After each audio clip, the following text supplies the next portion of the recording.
खबर उत्तराखंड देख रहे हैं आप सब और मैं हूं आपके साथ रूपाली शर्मा। तो चलिए बुलेटिन की शुरुआत करते हैं। पाकिस्तान की कायराना हरकत के जवाब में भारतीय सेना का पराक्रम ऑपरेशन सिंदूर के जरिए सबने देखा है। अब उत्तराखंड की दामी सरकार ने बड़ा फैसला किया है। मदरसों में अब छात्र छात्राओं को ऑपरेशन सिंदूर के बारे में भी पढ़ाया जाएगा। उत्तराखंड मदरसा बोर्ड ने यह फैसला लिया है जिससे बच्चे सेना के पराक्रम की कहानियों से परिचित हो। फैसले को लेकर मुख्यमंत्री पुष्कर सिंह धामी ने कहा कि सभी वर्गों से लेकर बच्चों को सेना के शौर्य के बारे में पढ़ना चाहिए ताकि भारत की शक्ति का देश के नौजवानों को गौरव महसूस हो सके। उन्होंने कहा, प्रधानमंत्री नरेंद्र मोदी की दूरदृष्टि और नेतृत्व के कारण भारत की तरफ आंख उठा के देखने वालों का नामो निशान मिटा दिया जाएगा।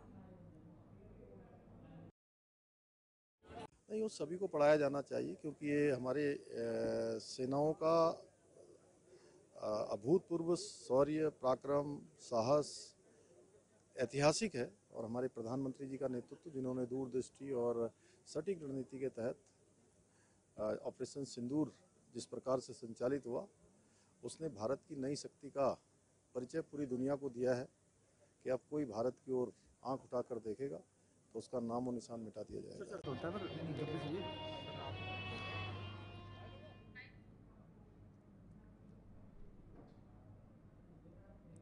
एनसीसी कैडेट्स ने माउंट एवरेस्ट चोटी पर आरोहण किया। सफलता पर सीएम ने एनसीसी कैडेट्स को बधाई दी। आपको बता दें कि 3 एनसीसी कैंडिडेट्स ने माउंट एवरेस्ट की चोटी पर आरोहण किया है।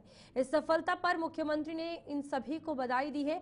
और उत्तराखंड के 3 युवा राष्ट्रीय कैडेट कोर के कैडेट्स ने दुनिया की सबसे ऊंची चोटी माउंट एवरेस्ट पर सफलतापूर्वक आरोहण किया है। इन युवाओं ने ये ऐतिहासिक उपलब्धि 18 मई 2025 को प्राप्त की, जो ये सिद्ध करती है कि जब सपनों में विश्वास और कठिन परिश्रम होता है तो कोई भी लक्ष्य असंभव नहीं होता।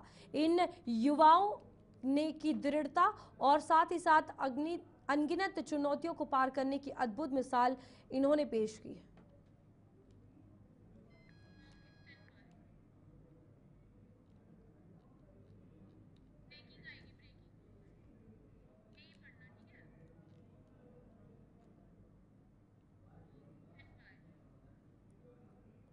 वही उत्तरकाशी की अगर बात की जाए तो आपको बता दें, बड़ी खबर सामने आ रही है जहां बारिश ने एक बार फिर से अपना कहर बरपाया है। और इस बीच बड़कोट में बादल फटने से यातायात बाधित हो चुका है।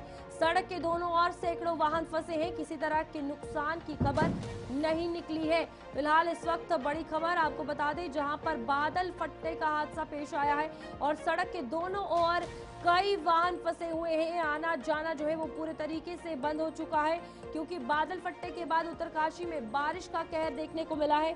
और आप तस्वीरों में देख सकते हैं कि बड़कोट में बादल फटने से क्या कुछ तस्वीरें वहां की सामने आ रही हैं, जहां पर सैकड़ों वाहन रोड के इस पार और उस पार दोनों तरफ फंसे हुए हैं। फिलहाल किसी भी तरह की कोई नुकसान की खबर नहीं है, लेकिन मौसम का कहर जो है वो उत्तराखंड में भी और उत्तरकाशी में देखने को मिला, जहां पर आप देख सकते हैं कि किस तरीके से बादल फटने के बाद बाढ़ जैसी स्थिति बन गई और सड़क जो है वो पूरे तरीके से ध्वस्त हो चुकी है। और इस बीच फिलहाल आपको बता दें कि पूरी कोशिश जो है वो की जा रही है कि जल्द से जल्द सड़क की हालत को ठीक किया जा सके ताकि कंडीशन जो है वो वापस गाड़ियों के चलने की ठीक हो सके। तो इस बीच फिलहाल आप देखिए यहाँ की ये तस्वीर जहां पर बारिश का एक बार फिर से कहर देखने को मिला है। धनराज गर्ग हमारे संवाददाता हमारे साथ जुड़ चुके हैं। धनराज, बताइएगा उत्तराखंड में क्या कुछ नुकसान मौसम के बदलने के चलते देखने को मिला है? बिल्कुल रूपाली, देखिए उत्तराखंड का जो मौसम है वो लगातार बदलता हुआ नजर आ रहा है। क्योंकि पिछले दिनों आपने देखा होगा कि उत्तराखंड के जो पहाड़ी क्षेत्र है वहाँ पर लगातार बारिश देखने को मिल रही है। मैदानी क्षेत्रों में भी हल्की फुल्की बारिश देखने को मिल रही है।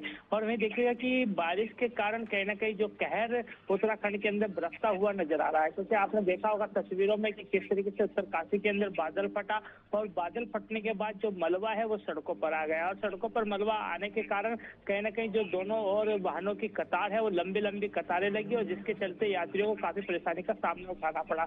हालांकि राहत की बात यह है कि कोई जान माल का नुकसान नहीं हुआ है, लेकिन सड़कें कहीं ना कहीं बाधित हुई हैं और जिससे कहीं ना कहीं यात्रियों को काफी दिक्कतों का सामना करना पड़ा है। हालांकि जो प्रशासन की टीमें हैं, तमाम जो टीमें हैं, बीआरओ की टीम हो चाहे पीडब्ल्यूडी की टीम हो, तमाम टीमें कहीं ना कहीं वहां पर जो मलबा सड़कों पर आया है उसको हटाने का कार्य लगातार करती हुई नजर आई। और लगातार आप देखिएगा कि इसी तरीके से कई क्षेत्र ऐसे हैं जो कि कहीं ना कहीं बारिश से प्रभावित हुए हैं। रूपाली, धनराज, इस वक्त स्थिति क्या है रास्तों की, क्योंकि चार धाम यात्रा चल रही है, मौसम खराब हो चुका है, चारों तरफ कहीं ना कहीं मुसीबत है मौसम के चलते, क्योंकि उत्तराखंड के साथ उत्तर भारत में भी काफी नुकसान हुआ है। तो फिलहाल चार धाम यात्रा के हवाले से क्या कुछ जानकारी? जी बिल्कुल रूपाली, देखिए मौसम विभाग की तरफ से जिस तरीके से समय समय पर चेतावनी जारी की जाती है और लगातार मौसम विभाग की तरफ से अभी भी चेतावनी जारी की गई है कि उत्तराखंड के जो पहाड़ी क्षेत्र हैं उनमें कहीं ना कहीं बारिश देखने को मिल सकती है। और लगातार देखा भी जा रहा है कि जो मौसम विभाग की भविष्यवाणी होती है वो कहीं ना कहीं सच साबित होती हुई नजर आ रही है, क्योंकि पिछले 2 दिनों से लगातार उत्तराखंड के जो पहाड़ी क्षेत्र में भारी बारिश देखने को मिली है और उसी का परिणाम रहा है कि कई जगहों पर बादल फटने की सूचनाएं भी आई है। हालांकि रात की बात ये रही है कि कहीं पर जान माल का नुकसान नहीं हुआ है। लेकिन वही देखिएगा चार धाम यात्रा की यदि मैं बात करूं तो कहीं ना कहीं जो चार धाम यात्रा है इस समय उत्तराखंड की जोरों पर चल रही है और मौसम की वजह से कहीं ना कहीं बाधा जरूर चार धाम यात्रा में आती है, क्योंकि जब भी मौसम खराब होता है या मौसम विभाग की तरफ से कोई चेतावनी जारी की जाती है तो जो प्रशासन है या फिर कहा जाए जो सरकार है वो कहीं ना कहीं सुरक्षा की दृष्टि से यात्रा को रोकने का काम करते हैं। और यात्रा को रोकने से कहीं ना कहीं यात्रा बाधित जरूर होती है, क्योंकि आप देख रहे होंगे कि लगातार जो श्रद्धालु है वो चार धाम यात्राएं पहुंच रहे हैं और उनसे भी लगातार ऐसे मौसम में कहीं ना कहीं प्रशासन की तरफ से, सरकार की तरफ से और मौसम विभाग की तरफ से लगातार अपील भी की जाती है कि यदि इस तरह का मौसम खराब हो, कहीं पर इस तरीके से बारिश पड़ने लगे तो वो आगे सफर ना करें, क्योंकि ऐसे में कहीं ना कहीं खतरा मंडराता हुआ नजर आता है, क्योंकि उत्तराखंड एक पहाड़ी क्षेत्र है और संवेदनशील इलाका है और कहीं पर भी किसी भी समय भूस्खलन के मामले सामने आ जाते हैं। तो उससे बचने के लिए राहत सुरक्षा की दृष्टि से कहीं ना कहीं सभी लोगों से अपील भी की जाती है कि जब भी इस तरह का मौसम खराब हो तो वो आगे यात्रा ना करें, बल्कि जहाँ पर है वहीं पर रुकें और मौसम साफ होने का इंतजार करें। अभी जो लोग फंसे हुए हैं उनकी क्या कुछ स्थिति है, क्योंकि जहाँ पर रास्ता खराब हुआ है कहा जा रहा है कि सैकड़ों गाड़ियां फंसी हुई हैं।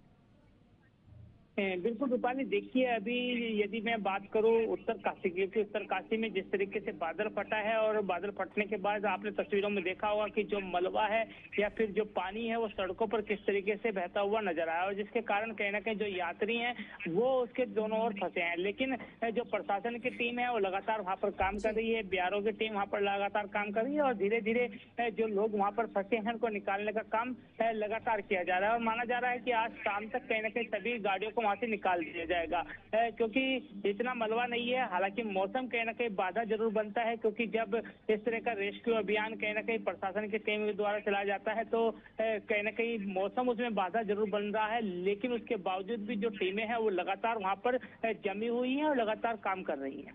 धनराज, यहाँ पर जाम की स्थिति ओवरऑल उत्तराखंड में क्या कुछ है और एडमिनिस्ट्रेशन उससे कैसे निपट रही है, क्योंकि मौसम जब भी खराब होता है ट्रैफिक एक ऐसी चीज है जो सबसे पहले प्रभावित होती है। बिल्कुल रूपाली, आपने सही कहा है कि जब भी मौसम बिगड़ता है और इस तरीके से बारिश होती है तो यातायात एक सबसे पहली चीज है कि जो कहीं ना कहीं गड़बड़ाती हुई नजर आती है। लेकिन उसके लिए तमाम जो यातायात से संबंधित अधिकारी हैं उनको पहले से ही मुख्यमंत्री पुष्कर धामी निर्देशित कर चुके थे कि इस तरह का जब भी कोई ऐसा मामला हो तो वहाँ पर यातायात की व्यवस्था सुचारू करने के लिए जो प्रशासन की टीम है, पुलिस की टीम है या यातायात विभाग की टीम है वो लगातार वहाँ पर लगी रहे। और लगातार देखा भी जाता है कि उसी का परिणाम है जो मुख्यमंत्री पुष्कर धामी ने पहले से ही कहीं ना कहीं सभी अधिकारियों को निर्देशित भी किया हुआ है, उसी का परिणाम है कि जो तमाम अधिकारी हैं या कर्मचारी हैं वो समय रहते कहीं ना कहीं वहां पर मौजूद रहते हैं और तमाम जो इस तरह की जाम की स्थिति बनती है उसको खुलवाने की कोशिश करते हैं। हालांकि पार्किंग को लेकर थोड़ी समस्या जरूर आती है, क्योंकि पार्किंग ना होने के कारण जो यात्री हैं वो सड़कों पर गाड़ियां लगा देते हैं जिसके कारण जाम बनता है। लेकिन यातायात विभाग ने इस बार पार्किंग की भी व्यवस्था कहीं ना कहीं दुरुस्त की थी, क्योंकि तमाम ऐसी जगह है पहाड़ी क्षेत्र में कि जहाँ पर गाड़ियां खड़ी करने की जगह नहीं होती, तो वहाँ पर पहाड़ियां काट कर कहीं ना कहीं पार्किंग इस बार बनाई गई है ताकि यातायात में कोई इस तरह की दिक्कत ना आए। ठीक है धनराज, बहुत बहुत धन्यवाद मौसम के हवाले से जानकारी देने के लिए। यहाँ पर उत्तराखंड की अगर बात की जाए तो आप देख सकते हैं कि किस तरीके से बादल फटने के बाद वहाँ पर रास्ते जो है उन पर मलबा आ चुका है, आना जाना जो है वो गाड़ियों का बंद हो चुका है, लेकिन चार धाम यात्रा सुचारू रूप से चल रही है क्योंकि राज्य सरकार और केंद्र सरकार नजर बनाए हुए है। इसी बीच आगे बढ़ते हैं, जहां पर भारतीय जनता पार्टी के राष्ट्रीय प्रवक्ता प्रेम शुक्ला मसूरी पहुंचे हैं, जहां बीजेपी मंडल द्वारा भव्य स्वागत उनका किया गया। इस मौके पर बीजेपी मंडल अध्यक्ष रजत अग्रवाल ने प्रेम शुक्ला को स्मृति चिन्ह देकर सम्मानित किया। पत्रकारों से वार्ता करते हुए प्रेम शुक्ला ने कहा कि भारतीय जनता पार्टी देश के विकास के लिए अग्रसर है। उन्होंने कहा कि मसूरी और देश में भारतीय जनता पार्टी के कार्यकर्ताओं में जो उत्साह है, उसे स्पष्ट है कि आज देश की जनता भारतीय जनता पार्टी के द्वारा देश के विकास को लेकर किए जा रहे कार्य से खुश है। उन्होंने कहा कि उत्तराखंड भारत की शौर्य का प्रतीक है। उन्होंने ये भी कहा कि भारत में जब बलिदानियों की संख्या की बात सामने आती है तो उसमें उत्तराखंड के वीरों की संख्या सबसे अधिक होती है। उन्होंने कहा कि भारत के national security adviser Ajit Doval और CDS अनिल चौहान भी उत्तराखंड से हैं। उत्तराखंड भारत का एक शौर्य का प्रतिनिधित्व करता है। भारतीय जनता पार्टी के जिन कार्यकर्ताओं ने स्वागत किया, उन सबका साधुवाद। मैं भारतीय जनता पार्टी के प्रवक्ता होने के नाते उन सबके उत्साह का भी जो है मैं उसको भी साधुवाद देता हूँ। उत्तराखंड तो जो है भारत की शौर्य बल का सबसे बड़ा प्रतीक है। जब भारत पर बलिदान होने वालों की बलिदानियों की संख्या सामने आती है तो सबसे बड़ी संख्या उसमें उत्तराखंड की होती है। आज भी भारत के नेशनल सिक्योरिटी एडवाइजर आदरणीय अजीत डोभाल जी यहीं से हैं, CDS आदरणीय अनिल चौहान जी उत्तराखंड से हैं। तो उत्तराखंड भारत के शौर्य का प्रतिनिधित्व करता है। ऑपरेशन सिंदूर ने यह सिद्ध किया कि भारत आतंकवाद को उसके सर्वनाश के लिए संकल्पबद्ध है और आतंकवाद का समर्थन करने वाली पाकिस्तान की वायुसेना की 20% जो उसकी क्षमता को नष्ट करने का जो कार्य किया, आदरणीय नरेंद्र मोदी जी के नेतृत्व में भारत ने यह दिखाया कि हम परमाणु शक्ति संपन्न पाकिस्तान के घर में घुसकर उसको मारने की ताकत रखते हैं और जो कोई आतंकवाद को पालेगा पोसेगा उसका सर्वनाश करने में हमें जरा भी संकोच नहीं है। पाकिस्तान को बेनकाब करने के लिए हमारे जो सांसदों का और विशेषज्ञों का प्रतिनिधिमंडल वो विविध देशों में जा रहा है और वहां जाकर पाकिस्तान को बेनकाब करने का काम करेगा। पहले स्पष्टता से कहा गया था कि हम जो है आतंकवाद पर हमारा 0 टॉलरेंस है और आतंकवादियों को मारे बिना हम शांत नहीं बैठेंगे। तो इसमें इतना देने वाली बात नहीं है। इसमें भारत के शौर्य के प्रति जो है शौर्य को प्रकट करने का हमारा जो मादा है वो है। आदरणीय मोदी जी ने भी कहा था, आदरणीय जयशंकर जी ने भी कहा था, भारत का तो आतंकवाद पर 0 टॉलरेंस की पॉलिसी है। सर, जिस तरीके से नुकसान हुआ है, जो हमारे नुकसान हुआ है, उसको क्यों नहीं बताया जा रहा है कि कितने हमारे यहाँ पर हवाई? अभी ऑपरेशन सिंदूर जारी है, इसलिए अगर कोई क्षति बतानी होगी तो वह सेना बताएगी। पर ऐसे में कांग्रेस लगातार आरोप लग रही है, जो विपक्षी दल है वो घेरने का काम कर रहे हैं ऑपरेशन सिंदूर को लेकर। नहीं, कांग्रेस तो लश्कर पाकिस्तान बना बैठा है, तो उसको क्या कहा जाए, वो सुधर जाए, यही उससे अपेक्षा है। और भारतीय जनता पार्टी के नेता सोफिया कुरैशी जैसे पर ये बहुत जो कोई भी सोफिया कुरैशी पर टिप्पणी करे वो अत्यंत दुर्भाग्यपूर्ण है और भारतीय जनता पार्टी ऐसे लोगों को अस्वीकार करती है। और अभी तक कोई ठोस कार्रवाई नहीं हुई? नहीं, कार्रवाई होनी है, FIR हो गया है, ऐसे कार्रवाई नहीं हुई। एक उप मुख्यमंत्री ने भी कहा है कि सेना नहीं, उन्होंने अपनी बातें वापस ली, उन्होंने कहा सुधार किया, उनकी बातें स्लिप हुई थी। इस तरीके से बयानबाजी नहीं, बिल्कुल बयान वाचालता को भारतीय जनता पार्टी अस्वीकार। पूर्व मुख्यमंत्री हरीश रावत ने रामनगर भगत सिंह चौक पर मौन व्रत रखकर राज्य सरकार के खिलाफ 2 बड़ी मांगों को लेकर विरोध जताया है। उन्होंने कहा कि शहीद भगत सिंह गरीबों के हक के लिए लड़ते रहे, इसीलिए उन्होंने इस पवित्र स्थल को प्रतीक के रूप में चुना है। हरीश रावत ने कहा कि उनकी पहली मांग है कि मलिन बस्तियों के लोगों को मालिकाना हक दिया जाए। उन्होंने याद दिलाया कि जब केंद्र सरकार कांग्रेस की सरकार थी, तब 2016 में विधानसभा में एक कानून पारित कर इन बस्तियों को वैधता दी गई थी और 1000 से अधिक लोगों को मालिकाना हक देने की प्रक्रिया शुरू कर दी गई थी। लेकिन बीजेपी सरकार ने आते ही इस प्रक्रिया को रोक दिया और तब से ये मामला लंबित है। रावत ने यह भी कहा कि अब सरकार इन मलिन बस्तियों को उजाड़ने पर आमदा है। रिस्पना और विंदाल जैसे क्षेत्रों में सैकड़ों घरों पर लाल निशान लगा दिए गए हैं, लेकिन पुनर्वास की कोई वैकल्पिक योजना नहीं बताई जा रही है। लोगों को केवल उजाड़ने के नोटिस दिए जा रहे हैं। वे आतंक के साए में जी रहे हैं, ये अमानवीय है। हमारी 2 मांग है, इसके लिए मैंने शहीद भगत सिंह जी के स्टैचू के सामने का स्थल चुना है, क्योंकि वो हमेशा गरीबों के लिए समर्पित थे। हमारी सरकार ने 2016 में हमारी विधानसभा ने एक कानून पारित करके मलिन बस्तियों को मालिकाना हक दिया और 1000 से ज्यादा लोगों को ऐसे अधिकार पत्र देने की प्रोसेस प्रारंभ भी कर दी गई, लेकिन भाजपा आई तो उन्होंने प्रोसेस रोक दी और अब उन मलिन बस्तियों को उजाड़ा जा रहा है। रिस्पना और बिंदाल के पैसे में सैकड़ों भाइयों के घरों पर लाल चिन्ह लगा दिए गए हैं और उनको कोई वैकल्पिक जगह नहीं बताई जा रही है। कहीं उनको कहाँ पुनर्वासित किया जाएगा ये नहीं बताया जा रहा है, केवल उजाड़ने का नोटिस पर उनको थमा दिया गया है। लाल चिन्ह के जरिए जो है वो आतंक के साए में जी रहे हैं। हमारा मानना है कि राज्य के कानून से उनको संरक्षण है वो और उनको बिना भूमि अधिकृत किए और उचित मुआवजा दिए और उचित जगह पर विस्थापन किए, कहीं पुनर्वासित किए बिना उनको वहां से नहीं हटाया जा सकता है। और ये काम करिए, तब रोड बनाइए, एलिवेटेड रोड बनाइए, रिवर फ्रंट डेवलपमेंट करिए, कुछ भी करिए, तब करिए। नंबर 1। नंबर 2 जो है, हमारी कैबिनेट ने फैसला लिया था कि करीब 2.25 लाख से भी ज्यादा 2 लाख के करीब ऐसे लोग थे जो जमीन के छोटे छोटे सरकारी जमीन के टुकड़ों में, किसी के घर के बगल में कोई जमीन आ गई थी, किसी के खेत के बगल में आ गई थी, किसी के स्कूल के बगल में ऐसी जमीन थी, तो छोटे छोटे टुकड़ों में वो काबिज थे और उनके बाद रोज नोटिस आते थे और कोर्ट में वो केसेस चलते थे। लोग बहुत परेशान थे उस बात के। हमने फैसला लिया कि ऐसे सरकारी भूमि के सारे कब्जेदारों को उस जमीन का मालिकाना हक दे दिया जाए।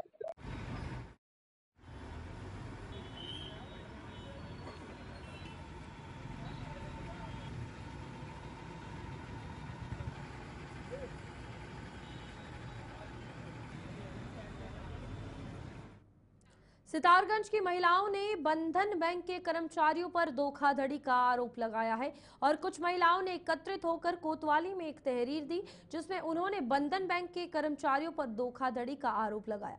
महिलाओं का कहना था कि हमने कुछ समय पहले बंधन बैंक से लोन लिया था जिसको हम किश्तों के रूप में पूरा दे चुके हैं और हमारे पास बैंक की पासबुक में एंट्री है, लेकिन इसके बावजूद भी बैंक वालों ने हमारे ऊपर लोन का पैसा चढ़ा दिया है। बंधन बैंक के कर्मचारियों का कहना है कि आपने पूरा लोन जमा नहीं किया है, उसे जमा करें। तो बंधन बैंक मैनेजर विदुर व्यापारी ने बताया कि हम धोखा करने वालों के खिलाफ जांच करवाएंगे और अगर कोई भी कर्मचारी जांच के दौरान दोषी पाया जाता है तो उसकी कार्रवाई अपने उच्च स्तरीय अधिकारियों से करवाएंगे।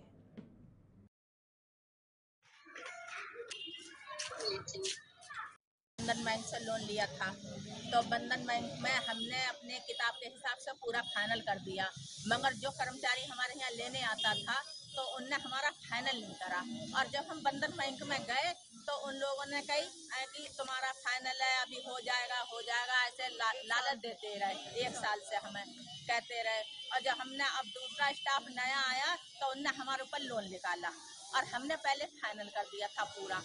और जो पहले स्टाफ था 2023 से 24 तक का पूरा चोर था, पूरा गुरु और वे लोग चलने मैनेजर समीप और कोई हमारी चलने नहीं देता था। जब भी हम जाते थे तो सब झगड़ा करते थे। हम वार्ड नंबर 8 के रहने वाले महिलाएं तो हमारे बहुत हैं सर, मगर इस समय हम 5 ही में हम 33 महिलाएं थे ग्रुप में, तो सारा रिंकू जब से आया तब से पूरा हमारा ग्रुप ही खराब कर दिया उन्होंने। अब जिनने दिया है उनके ऊपर भी निकल रहा है, जिनने नहीं दिया उनके ऊपर भी निकल रहा है। सारी कहानी सब खराब कर दी है। रिंकू मैनेजर ने हुआ था मिला हुआ और तो के हमने 50 किस्तें जमा करेंगे और तब भी मानने को तैयार नहीं है स्टाफ। अब नया स्टाफ आया तब दूसरा है। क्या नाम है आपका? देखिए सर, मैं ये कहूँगा कि मेरा भी यहाँ पे नया पोस्टिंग हुआ है, 1 महीना हो रहा है मैं यहाँ पे मैनेजर के रूप में कार्यरत। ठीक है, यहाँ पे आने के बाद मेरे को कुछ पता चला है कि कुछ महिलाएं, कुछ कस्टमर आए थे कंप्लेंट लेके, तो मैंने उन लोगों को बोला हाँ पासबुक है तो आप दीजिए, और हालांकि मेरे पास कुछ लोगों ने पासबुक भी दिया है। मैंने उनको ये बोला है कि अगर आपके पासबुक में कोई स्टाफ द्वारा गड़बड़ी होता है तो मैं उसको हमारे एचओ में उसके खिलाफ एक्शन करूँगा, जो कि वहाँ से जांच करने के लिए टीम आएंगी। टीम आने के बाद जो भी होगा वो पैसा उसके अकाउंट में, डायरेक्ट अकाउंट में मिल जाएगा, ये बोला गया। मतलब समझा नहीं वो, हम अगर पासबुक में स्टाफ द्वारा लिखित रूप में पाया जाता है और हमारे सिस्टम में एंट्री नहीं है तो उसको हम अपने एचओ में एक्सटेंडिंग करते हैं हेड ऑफिस में। उसके फिर वहाँ से जांच टीम आएंगी, आके चेक करेंगी, फिर उनको पैसा मिल जाएगा। मंगलौर कोतवाली क्षेत्र के पठानपुरा में एक शादी समारोह में मामूली बात को लेकर दो पक्षों में जमकर मारपीट हो गई। वहीं बारात में आए हापुड़ के युवकों ने चाकू से गोदकर एक युवक की हत्या कर दी, जबकि दो लोग घायल हो गए। वहीं घायलों को अस्पताल में भर्ती किया गया। पीड़ित पक्ष की तहरीर के आधार पर पुलिस ने मुकदमा दर्ज कर लिया है। पुलिस का कहना है कि मामले की जांच पड़ताल की जा रही है, उसके बाद आगे की कार्रवाई की जाएगी। साथ ही युवकों की तलाश भी की जा रही है। बारात में एक ही पक्ष के लोग थे, आपस में रिलेटिव और परिचित हैं। तो किसी बात को लेके जब यूपी में बारात गई थी तो वहां झगड़ा हुआ। बताते हैं वापस आके फिर एक बार झगड़े हैं। तो आपसी झगड़े में एक व्यक्ति की गंभीर रूप से घायल हुआ था और हॉस्पिटल में बताते हैं उसकी डेथ हो गई। तो उसमें हमने जो हत्या का मुकदमा दर्ज कर लिया है। कुछ लोगों से पूछताछ जारी है और जल्दी इसको वर्कआउट कर लेंगे। पुरानी रंजिश नहीं, आज क्षणिक वो बारात में किसी चीज को लेकर झगड़ा हुआ बताया जा रहा है। घायल 2-3 लोग। राज्य सरकार निरंतर पहाड़ी क्षेत्रों में कृषि को सुलभ और आधुनिक बना रही है। इसी कड़ी में जनपद उत्तरकाशी के अस्तल गांव की दो महिलाएं अनामिका बड़ोनी और ज्योति राणा को कृषि विभाग द्वारा मिनी ट्रैक्टर उपलब्ध करवाया गया है। राज्य सरकार की इस विशेष योजना के अंतर्गत महिलाओं को पूरे जनपद में 80% सब्सिडी पर ये आधुनिक ट्रैक्टर दिए जा रहे हैं, जिन्हें महिलाएं स्वयं सरलता से चला पा रही हैं। ये ट्रैक्टर हमें सरकार के द्वारा 80% सब्सिडी में मिला है, जिससे हम खुद स्वयं अपने आप इससे हल लगा सकते हैं और अपने खेतों को। ट्रैक्टर हमको सरकार के द्वारा 80% में मिला है सब्सिडी में। हम सरकार का धन्यवाद करते हैं। हम स्वयं इस ट्रैक्टर से हल लगा रहे हैं। चलिए अभी के लिए बुलेटिन में इतना ही। खबरें आगे भी जारी रहेंगी। आप देखते रहिए गुलिस्तान न्यूज़।